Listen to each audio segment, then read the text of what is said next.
most of them out here, and today we've got a quick video about Dwarf Rune magic, infinite range casting, and siege exploits. Typically in a siege, you want to set up on one side. I'm a left side man myself, so that you're exposed to the minimum amount of tower fire. So in this position here, we're going to be in line with this tower, and we're also going to be taking some damage from this tower. But these other towers aren't going to do anything. If we were spread out across this whole battle line, we'd be taking damage from numerous towers all at once. Ideally, you want to have your lord and or heroes up the front with a little bit of a gap before your front line, as the towers will then target your heroes most likely, and they have trouble targeting the heroes and don't do as much damage. If they fire into your infantry, they're likely to do a lot more damage. This will vary a bit depending on what type of towers they are. Different races have different types of defensive towers. Once the battle starts, you're going to want your siege equipment to take out one of the towers as quickly as possible. And you can do some evasive maneuvers with your lords if you want to sort of try to minimize the amount of damage that they take. If you've got a secondary army, you want them to come around behind your original army, so that they'll be safe from the towers once your artillery have taken them out. There is this artillery bug in sieges where sometimes artillery can't get line of sight, even though they clearly should be able to. That's what these two just move forward. Luckily they were able to target it from there. Now we've removed these two towers. Now we've got all the time in the world. We're not taking any damage from the enemy. If they did have some ranged units, we'd be out of range of it. You can turn off your automatic fire by using backspace. Now you can take your time and just take apart the defenders piece by piece, using all your resources as efficiently as possible. If the defender has ranged units, you can also waste the ammunition of the defenders if you have a single entity unit that can draw the fire of the archers and dodge so that they don't take too much damage. If you don't have artillery to quickly take out the towers, and there's a forest on the map, you can actually hide your units in the forest while you use your single entities to waste the ammunition and keep them safe. Dwarf Rune magic introduced a new tool for exploiting sieges, the Rune of Wrath and Ruin.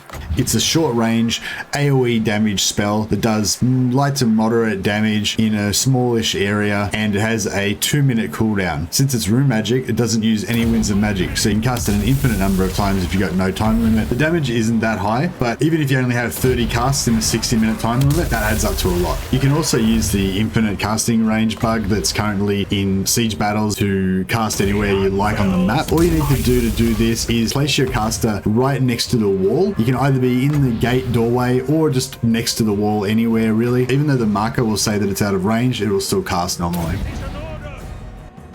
This bug doesn't just work with runes. You should be able to do it with any area of effect spell, as long as the gates aren't down and there's no holes in the wall. As long as the wall's intact, stand next to the wall, you got infinite range casting.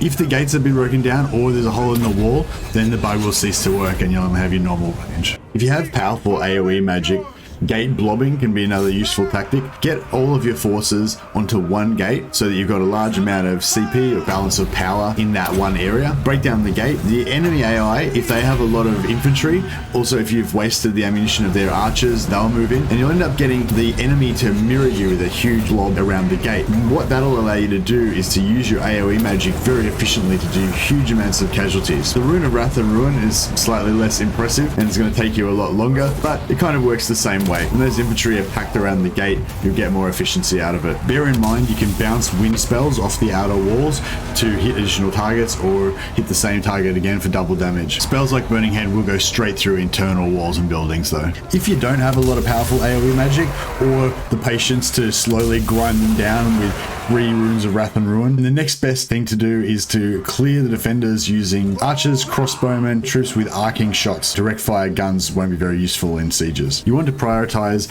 targets that your archers are going to be the most effective against. So for these quarrelers with limited armor piercing damage, we want unarmored and unshielded units ideally.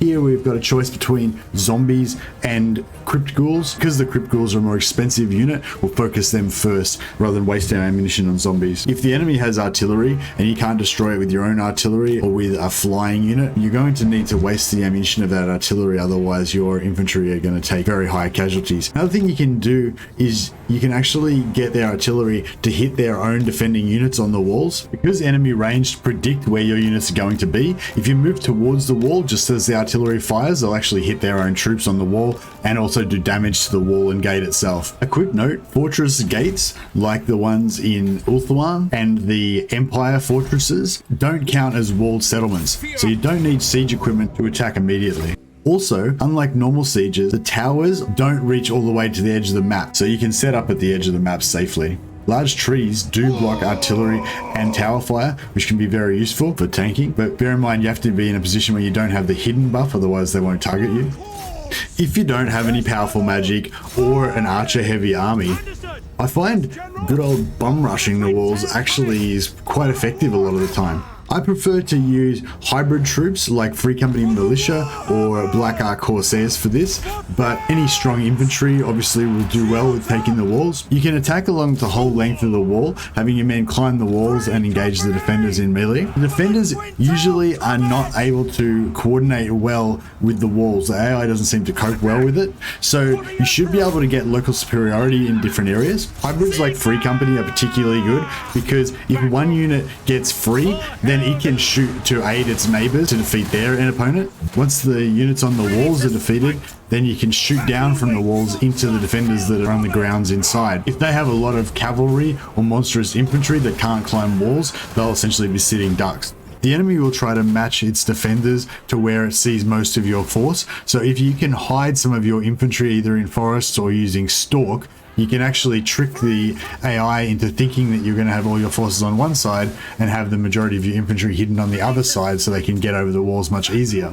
If the enemy garrison is small enough, they may actually leave sections of the walls completely undefended. So if you have invisible stalking units, they might be able to just ninja right into the fortress. I'll put a link up above to a video specifically covering the Stalk-Siege exploit. There's also the gate cheese. When the enemy is trying to break down your gates, you can move a unit sort of partially in and out of the gate to keep sort of opening the door to disrupt their efforts to destroy it.